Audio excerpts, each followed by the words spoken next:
அனைவருக்கும் வணக்கம். இன்று நடைபெற்ற யூனிட் டெஸ்ட் 13 எனாமஸ் ஸ்டடி பிளான் 2025-26 ஆன்சர் கீ அதோடைய விளக்கங்கள் மேக்ஸை பார்க்க போகிறோம். கொஸ்டின் நம்பர் 51லேருந்து 60 வரைக்கும். படிப்பறிவு திறன் தேர்வில் சேட்டில் அழகு தேர்வு 13 கணிதம் வடிவியல்லேருந்து கேட்கப்பட்ட கேள்வி. இப்போ ஒரு புள்ளியிலேருந்து பல கதிர்கள் பிரிந்து செல்லுது அப்படின்னா ஒரு புள்ளியில் உண்டாகக்கூடிய கோணத்தின் அளவு 360 டிகிரி. ஸோ இப்போ இங்கே இருக்கிற எல்லாத்தையும் நம்ம கூட்டுறோம். அதில் எண்கள்னு பார்த்தீங்கன்னா 27 45 இருக்கும். ஸோ அது ரெண்டையும் கூட்டினா 72. ஸோ அப்போ மற்ற உள்ள எண்களோட எண்ணிக்கை எண்ணோட பெருக்கிட்டு இருக்க கோஎஃபிஷியன்ட் பெருக்கும்போது முதல்ல 1 பாக்கி 2 3 மொத்தம் 6 எண் இருக்குது. ஸோ 6 எண் 72 கூட்டினா 360. ஸோ 72 இந்த பக்கம் போய் கழிச்சோம்னா 360ல் 72 போனால் 288. அது 6ஆல் இந்த சைடில் வகுக்கும்பொழுது 48 டிகிரின்னு கிடைக்கும். 3ஆம் ஆப்ஷன் ரைட். அடுத்ததாக செங்கோணத்திற்கும் நேர்கோணத்துக்கும் உள்ள விகிதம். செங்கோணங்கிறது 90 டிகிரி, நேர்கோணம் 180. ரெண்டையும் விகிதம் அப்படின்னு சொல்லும்போது 90 வாய்ப்பாலே அடித்தோம்னாக்கா 1:2 நமக்கு ஈஸியாக பார்த்தாலே தெரியும். எளிமையான கொஸ்டின். அடுத்த வினா பார்த்தீங்கன்னாக்கா இந்த ஒரு படம் கொடுத்துருக்காங்க. இதில் 2 4 குத்தெதிர் கோணங்கள், 1 3 குத்தெதிர் கோணங்கள். என்ன கட்டுப்பாடு கொடுத்துருக்காங்கன்னா 1ங்கிறத 2xன்னு எடுத்துங்க, 2ங்கிறத 70.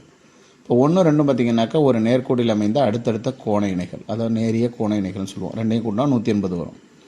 ஸோ 1க்கு பதிலாக 2x போட்டுக்கிறோம், 2க்கு பதிலாக 70 போட்டுக்கிறோம். ஸோ அப்போ என்ன வந்துடும், 2x + 70 = 180. 70 இந்த பக்கம் கழிக்கும்போது 180ல் 70 போனால் 110. ஸோ எக்ஸ் வேணும்னா 110 2ஆல் வகுத்தோம்னா 55. ஸோ ரொம்ப எளிமையான ஒரு கணக்கு தான், அடிக்கடி பயிற்சி பெற்றிருப்பீங்கன்னு நம்புகிறோம்.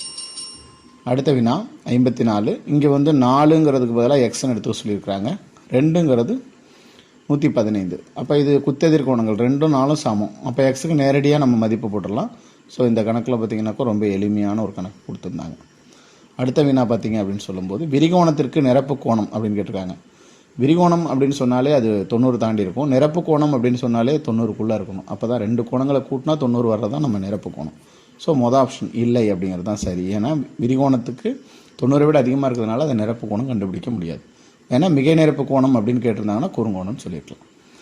அடுத்து இந்த படத்தை பார்த்தீங்கன்னாக்கா இந்த 3 கோணங்களையும் கூட்டினால் AOF DOB COE அப்படின்ற கோணங்களை கூட்டினா என்ன வரும் அப்படின்னு கேட்டிருக்காங்க.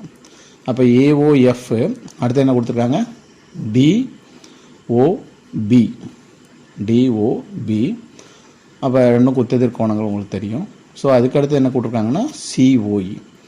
இது 3 கூட்டினாக்கா நமக்கு நல்லா தெரிஞ்ச விஷயம் என்னென்னா ஒரு நேர்கோட்டில் அமைந்த குத்தெதிர் கோணமாக இருக்கிறதுனால இதுக்கு பதிலாக இது ஆல்டர்னேட் ஆங்கிள்னு சொல்லுவோம். அப்போ நமக்கு இது எல்லாத்தையும் 3ஐயும் கூட்டும்போது நமக்கு 180 டிகிரி வரும். ஏன்னா அது ஒன்று விட்ட கோணங்களோட கூடுதல் 180 டிகிரி நம்ம ஏற்கனவே படிச்சிருப்போம். ஸோ அந்த படையில் இந்த தேற்றத்தின்படி 180 டிகிரி அப்படிங்கிறதுக்கு சமமாக இருக்கலாம். அடுத்த விஷயம் பொறுத்துக்க ஒன்று கொடுத்துருக்காங்க. 57வது வினா குத்தெதிர் கோணங்கள் அடுத்துள்ள கோணங்கள், ஒன்று விட்ட விலக்கோணங்கள் செங்கோணம், நிரப்பு கோணங்கள் சமம், நேரிய கோண இணைகள் அடுத்தடுத்தமைய கோணங்கள் அப்படின்னு கொடுத்துருக்காங்க. ஸோ அதை கொஞ்சம் மாற்றி நம்ம ஆப்ஷன் பார்க்கணும். குத்தெதிர் கோணங்கள்னால அது சமம் நம்ம படிச்சிருக்கோம். ஒன்று விட்ட வழிகோணங்கள் அப்படின்னு சொன்னால் அடுத்தடுத்த அமையாத கோணங்கள். நிரப்பு கோணங்கள் அப்படின்னா நமக்கு வந்து நிரப்பு கோணங்கள்ங்கிறது 90 டிகிரி இருக்கணும் கூட்டுனா ரைட். அடுத்தது நேரிய கோண இணைகள்னால் அடுத்தடுத்த கோணங்கள் வந்து ஒரு நேர்கோட்டினுடைய அடுத்தடுத்த கோணங்கள் அப்படிங்கிற பார்க்கும்போது ஸோ இப்போ இங்கே உள்ள கட்டுப்பாட்டுப்படி நமக்கு ஏக்கு 3 பிக்கு 4 சிக்கு 2 டிக்கு 1, அதனால் 2வது ஆப்ஷன் தான் இங்கே கரெக்டாக இருக்கும் ரைட். அடுத்தது ஒரு செங்குத்து வெட்டி இருக்குது, இருசம வெட்டி, அதில் எக்ஸின் மதிப்பு என்னன்னு கேட்டிருக்காங்க. ஸோ இந்த பக்கம் உள்ள நீளங்களானது நமக்கு சமமாக இருக்கும் அப்படின்னு 2 சைடு சமப்படுத்துகிறோம். ஸோ அப்போ என்ன நடக்கும் அப்படின்னாக்கா எக்ஸினுடைய மதிப்பு ஆட்டோமேட்டிக்காக இந்த சைடில் 2x இருக்குது, இந்த சைடில் வந்து எக்ஸ் இருக்குது. இந்த எக்ஸ் இங்கே கழிக்க வந்தோம். இங்கே இந்த நம்பர் வந்து -10 வந்து இந்த சைடில் வந்து +10 ஆகிடும். 2xல் ஒரு எக்ஸ் போன எக்ஸு. ஸோ எக்ஸின் மதிப்பு 20. 10 கூட்டினா எளிமையான வினா. அடுத்த கேள்வி பார்த்தீங்கன்னாக்கா இதில் இந்த கோணங்கள் பற்றின தெளிவான விளக்கம் உங்களுக்கு தெரிஞ்சிருக்கணும். இதில் பார்த்தீங்கன்னாக்கா ஒட்கோணம் எது வெளிக்கோணம் எது, ஒன்று விட்ட அப்படின்னு சொன்னாலே இசட்டுங்கிற எழுத்து வரணும். ஸோ 1 8 அப்படி இருக்கான்னு பார்த்தா இல்லை, ஒரே பக்கத்தில் இருக்குது, அதனால் அது தவறு. 3 6 ஒரே பக்கத்தில் உள்ள ஒத்த உட்கோணங்கள், ஒரே பக்கத்தில் உள்ள உட்கோணங்கள் சரி. 4 6 பார்த்தீங்கன்னா ஒன்று விட்ட உட்கோணங்கள், ஒன்று விட்டனா இசட்டுங்கிற எழுத்தில் வருது, அதுவும் சரி. 2 7 ஒத்த கோணங்கள்லாம் இல்லை, 2 7 வெளிக்கோணம் ரைட்டுங்களா.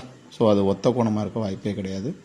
ஸோ அந்த அடிப்படையில் பார்த்தீங்கன்னாக்கா இந்த ஆப்ஷனில் பியும் சியும் சரியாக இருக்குது. அடுத்த 60வது வினா அந்த படத்தில் எல்லும் எம்மும் இணையானது.